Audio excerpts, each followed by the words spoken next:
यहाँ हांसी का दिल्ली दरवाज़ा होता था आज़ादी से पहले तक, और इसके इस साइड में होती थी चुंगी। और इस दरवाजे के बाहर अब मैं आपको दिखाता हूँ, इधर पहले खाली मैदान होते थे और ये जो है पंचायती रामलीला मैदान कहलाता है। ये जो आप देख रहे हैं, तो इसके बारे में मैं अभी आपको और जानकारी दूंगा अंदर चल के। अब हम आ गए हैं इस मैदान के अंदर। आज से 25 साल पहले तक ये इतना भव्य मैदान नहीं था। इसके 3 तरफ दीवार थी। एक तो ये काठ मंडी की तरफ जो इधर आप ये देख रहे हैं, और एक यहाँ 5 फुट की, और ये कच्चा मैदान होता था। इसके एक तरफ लास्ट में एक बहुत बड़ी स्टेज थी, और साल भर तक इसके अंदर काठ मंडी के दुकानदारों की लकड़ियाँ पड़ी रहती थी। खच्चर ठेली, बैलगाड़े और ऊँट रेहड़ियाँ यहाँ खड़ी रहती थी। इसके अंदर या तो राजनीतिक जलसे जुलूस होते थे या जागरण। यहाँ बहुत बड़े बड़े राजनीतिक जलसे हुए। 1977 में एनटी रामाराव इस ग्राउंड में आए। इसके अंदर हमारे देश के पूर्व प्रधानमंत्री चौधरी चरण सिंह आए। रक्षा मंत्री बाबू जगजीवन राम आए। हरियाणा के लगभग उस समय के सभी मुख्यमंत्री इस मैदान में आ चुके हैं। चौधरी देवीलाल का तो बहुत बड़ा यहाँ जलसा हो चुका है। तो ये एक तो ये काम आता था। दूसरा, नवरात्रों में यहाँ रामलीला होती थी।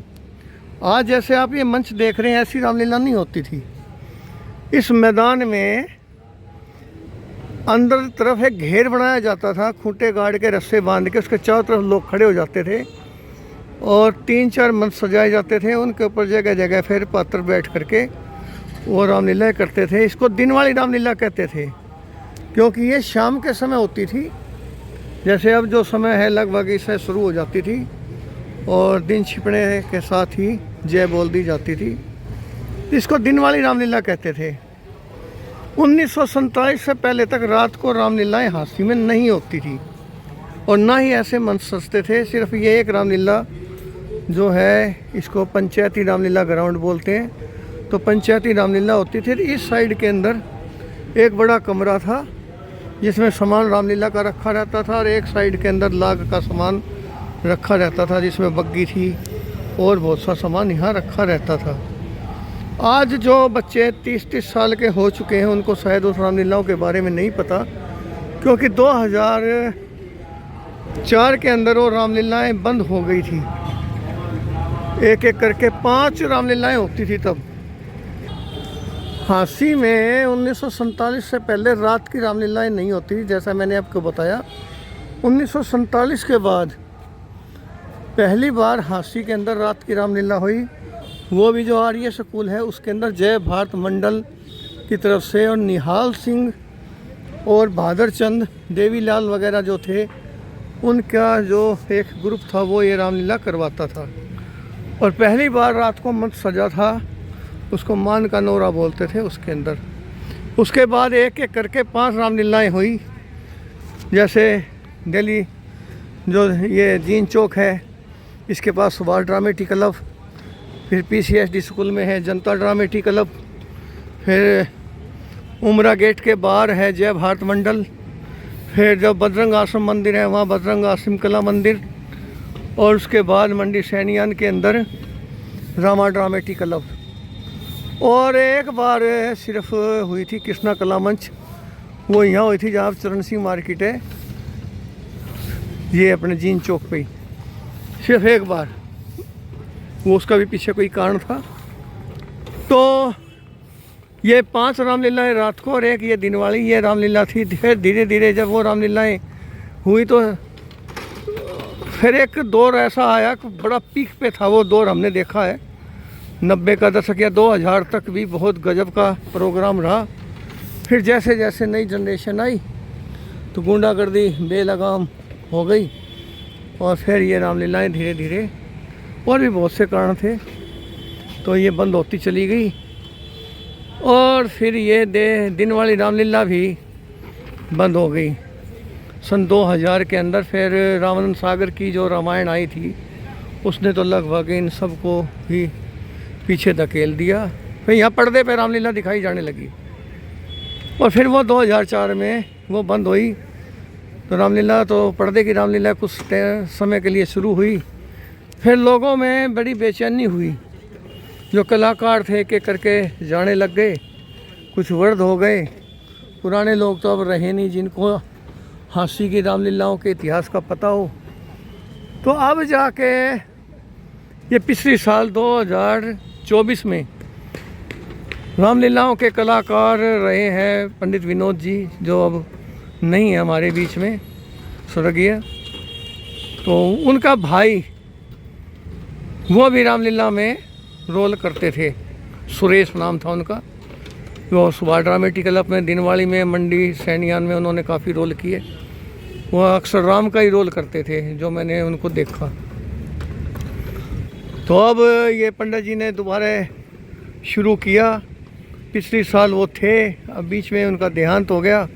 अब उनके बेटा है वो, और रामनिवास पंडित जी हैं शर्मा, वो भी एक रीढ़ की हड्डी हैं इन चीज़ों की।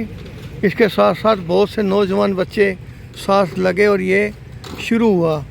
अब क्या कारण है हमारी रामलीलाओं की खास बात क्या थी, वो मैं मंच पे चल करके आपको बताऊंगा।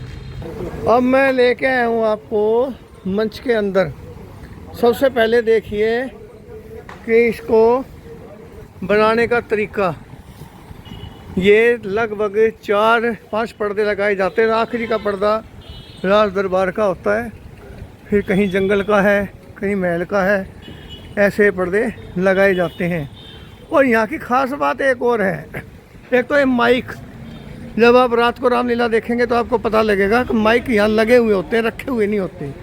दूसरा जो पर्दे हैं ये ऊपर की तरफ लिपटते हुए जाते थे, अभी भी ये दूसरा तरीके से ऊपर की तरफ खींचे जाते हैं। तो ये पर्दे साइड में नहीं, ऊपर की तरफ जाते हैं।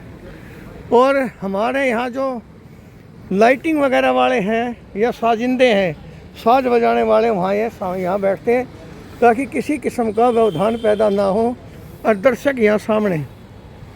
पहले तो कुर्सियों की टिकट होती थी, खड्डा बना के उसके अंदर कुर्सियाँ लगाई जाती थी, उसके अंदर टिकट ले करके ही बैठना पड़ता था। बाकी लोग दाएं बाएं जो है अपने पिड्डे खाट ला के बैठते थे। और ऐसे रामलीला क्योंकि करेज बहुत था। और कुछ बातें जो अब मैं आपको, यहाँ हमारे प्रधान जी हैं ओम कुमार जी, वो आपको बताएंगे कि रामलीला दोबारा शुरू करने के पीछे क्या उद्देश्य था। क्योंकि लगभग हमारे हाँसी के लोग ये भूल चुके थे कि हाँसी की रामलीलाएँ कैसी होती थी। पुराने लोगों से बच्चे सुनते थे कि हमारी हाँसी की रामलीलाएँ ऐसे होती थी, वैसे होती थी। लेकिन अब आप देखें, जिन बच्चों की उम्र 30 साल की हो चुकी है, शायद वो भी ये नहीं जान पाएंगे कि हाँसी की रामलीलाएँ कैसी होती थी। तो ओम कुमार जी मेरे साथ हैं, वो आपको बताएंगे क्योंकि ये रामलीला से काफ़ी जुड़े रहे हैं। ओम कुमार जी नमस्कार। नमस्कार जी। ये जो रामलीला आप लोगों ने दोबारा शुरू की है, इसके लिए नंबर 1 तो रामलीला कमेटी और कलाकार जितने भी लोग जुड़े हुए हैं वो सभी धन्यवाद के पात्र हैं और सराहनीय कदम है। इसके पीछे दोबारा शुरू करने का क्या कारण रहा? क्योंकि पर्दे पे शुरू कर दी थी एक बार, तो दोबारा फिर ये मंच लगा के, इसके पीछे क्या कारण था? सबसे बड़ा कारण तो ये था, हमारे विनोद शर्मा जी जो पहले रामलीलाओं में रोल करते थे, उनको 5-6 साल से ये लग रहा था भाई एक बार दोबारा हाँसी का स्वरूप जो रामलीलाओं का था वो पर्दा स्टेज के ऊपर वही मंचन किया जाए। तो वो हमारे से बार बार कहते थे, हम भी ये सोचते थे भाई बड़ा मुश्किल कार्य है दोबारा से सारा का सारा सेट करना। फिर उन्होंने बड़ा हौसला दिया, उन्होंने कहा कि कलाकारों का और का सारा जिम्मा मैं लेता हूँ, बाकी आप देख लो। हमने कहा भी कलाकार आप लिया, बाकी सारा का सारा हम कर लेंगे। तब हमारी मीटिंग हुई, हमारे प्रधान सुरेश बंसल जी ने ये किया भाई चलो हम सब मिलके दोबारा रामलीला शुरू करते हैं। प्रधान जी एक बात और अगर साहब के जितने कलाकार हैं आपके दिल्ली दरवाजे के शुरू से ही रामलीला से जुड़े हुए बहुत ज़्यादा कलाकार रहे हैं। पंडित विनोद जी के जो बड़े भाई थे सुरेश, वो भी, क्योंकि उनको तो मैंने देखा रोल करते हुए, उस सुबह ड्रामेटिक क्लब में भी किया, रामा ड्रामेटिक क्लब में भी किया, दिनवाड़ी में भी शायद उन्होंने 1-2 बार रोल किए होंगे। तो आप पे तो यहाँ क्योंकि शुरुआत ही रामलीला की दिल्ली दरवाजे के अंदर जो है गढ़ी मोहल्ला, यहाँ से शुरुआत हुई है रामलीलाओं की। तो बड़ा रोचक इतिहास आपकी पंचायती रामलीला का रहा है और पुनर्जीवित जो आप लोगों ने किया है, इसके अंदर आप विशेष क्या मान के चल रहे हैं? इस वक्त लोगों का क्या रुझान है? जो शुरुआत में दिल्ली गेट की आपको बात कर रहा हूँ, वो तो यहाँ के जो रामलीलाओं के जनक थे रामनिवास जी, उन्होंने की थी। उन्होंने ही जो दिल्ली गेट एरिया के कलाकार थे उनको निखार कर स्टेज पर मंचन करवा कर उनको ऐसे कलाकार कर दिए जो पूरे हिंदुस्तान में नहीं तो हरियाणा में कम से कम, हरियाणा दिल्ली में तो जाने जाते थे। और रही बात दोबारा हमने यहाँ शुरू करने की, उससे पहले शायद पंडित प्रहलाद राय जी और शिव कुमार जी और सत्यनारायण जी वो इन रामलीलाओं से ज़्यादा जुड़े रहे हैं। वो पंचायती जो रामलीलाओं का अखाड़ा का था और था, वो सारा पंडित शिव कुमार जी करते थे। हाँ जी, हाँ जी। और जो रात की रामलीला थी वो रामनिवास जी करते थे। वो सुबह ड्रामेटिक क्लब है। हाँ, सुबह ड्रामेटिक क्लब के थे। हाँ जी, हाँ जी। और यहाँ का भी यही था भाई, जो नए बच्चे हैं, जो नई जनरेशन, उनको तो यही नहीं पता था भाई स्टेज के ऊपर मंचन कैसे होता है। तो कम से कम आने वाली जो अब पीढ़ी चल रही है, जो आने वाली पीढ़ी है, उनको ये तो पता लगेगा भाई स्टेज के ऊपर ऐसे मंचन होता है। उसी को ध्यान में रखते हुए फिर ये फैसला लिया भाई चलो जब तक होगा स्टेज की रामलीला करवाते हैं। एक बात और देखने में आई है गर्ग साहब के, हम और दूसरे बड़े बड़े दिल्ली तक के शहरों में रामलीलाएं देखते हैं, लेकिन जो चीज़ हाँसी की रामलीलाओं में है वो हमें कहीं नज़र नहीं आती, क्योंकि इससे मंच का जो हिसाब किताब है, जो प्रस्तुतिकरण है, वो उन सब से बिल्कुल अलग है। मंच का भी है और अपना हाँसी की जो लागे निकलती थी वो पूरा हरियाणा में क्या पूरे हिंदुस्तान में वैसी लाग नहीं बांधने वाले थे। जो हमारे यहाँ के जांगड़ा परिवार थे वो ऐसी लाग बांध देते थे। नथुराम मिस्त्री जी, यही नहीं पता लगता था भाई ये किस तरह किस चीज़ के ऊपर लाग बांधी हुई है। हाँ जी, हाँ जी। और उस तरह ही जो पर्दा जहाँ स्टेज लगती है तो कलाकार एकदम ऐसे स्वरूप में लगते हैं जैसे साक्षात वो अपना। उनको तो दिल्ली में भी बुलाया गया था, वहाँ भी लाग निकाल के आए थे, बॉम्बे भी गए थे, पानीपत भी, दूसरे शहरों में भी निकाल के आए। बहुत ज्यादा जगह बुलाते थे उनको। अब धीरे धीरे थोड़ा सा स्वरूप बदलता जा रहा है, इस करके बस वो लाग की क्या अभी ये जो है रामलीलाओं तक रह गया, दोबारा लाग की तरफ भी ध्यान जाएगा या? और कोशिश यही रहेगी भाई 1-2 साल रामलीला करवा के थोड़ा सा हौसला भी होगा कलाकारों का भी और हम सब में कमेटी का भी। तो आने वाला टाइम उसका हम लाग भी शुरू करेंगे। जी जी। तो जैसा कि आपने सुना कि हाँसी की रामलीलाओं के बारे में और जानकारी, तो इसकी हमने किताब जो है ना कलमबंद की है, उसके अंदर आपको विस्तृत जानकारी है, एक रामलीलाओं के बारे में मिलेगी। प्रधान जी, आपने किताब देखी होगी? मैंने वो किताब खूब अच्छी तरह आपकी लिखी हुई किताब। जी जी। और मैंने बड़े ध्यान से, क्योंकि मेरा तो शुरू से इंटरेस्ट था। हाँ जी। रामलीला खिलवाने का भी, देखने का भी। हाँ जी। जब हम छोटे थे तो जाके वहाँ बैठ जाते थे 2 घंटे पहले ही, जब रामलीला देखा करते थे। तो इस करके जो आपने पुस्तक लिखी थी वो मैंने बड़ी ध्यान से पढ़ी भी थी, आगे भेजी भी है औरों के पास भी। अच्छा। ताकि वो भी पढ़ के यूँ तो पता लगे भी हाँसी का ऐसी रामलीला, क्योंकि उसमें हमने हर एक रामलीलाओं के बारे में, उनके कलाकारों के बारे में। और प्रधान जी, एक बात और बताऊं, जो पुराने कलाकार हैं, कोई हैदराबाद में मिला, कोई बॉम्बे मिला, कोई दिल्ली में मिला, जो लोग उनको भूल चुके थे, उन सबको हमने ढूंढ के उनसे बातें की और वो उनके फ़ोटो वगैरह भी उनके अंदर लगाए हैं। तो एक बड़ा रोचक जो दस्तावेज वो तैयार हो गया था। ये आपका प्रयास था, बगैर प्रयास कुछ नहीं होता। वरना तो अगर हाँसी के अंदर भी कोई कलाकार हो ना तो उसका भी नहीं पता लगता। जी जी। ये तो आपकी मेहनत थी, आपका इंटरेस्ट बस आप लोगों का आशीर्वाद और सहयोग मिला तो हम ये काम कर लिया। जो सराहनीय काम करके, और आप भी विनोद शर्मा के साथ साथ आप भी बार बार प्रेरित किया करते थे भाई एक बार रामलीलाओं का वही रूप हो आना चाहिए जो किसी टाइम में पहले हुआ करता। और खासकर जब आपने किताब लिखी तो उससे दोबारा फिर जागृति आई भाई क्यों न उसी पर्दे पर उसी हिसाब से फिर रामलीला करवाई जाए। तो मैं आपका भी बहुत बहुत धन्यवाद करता हूँ।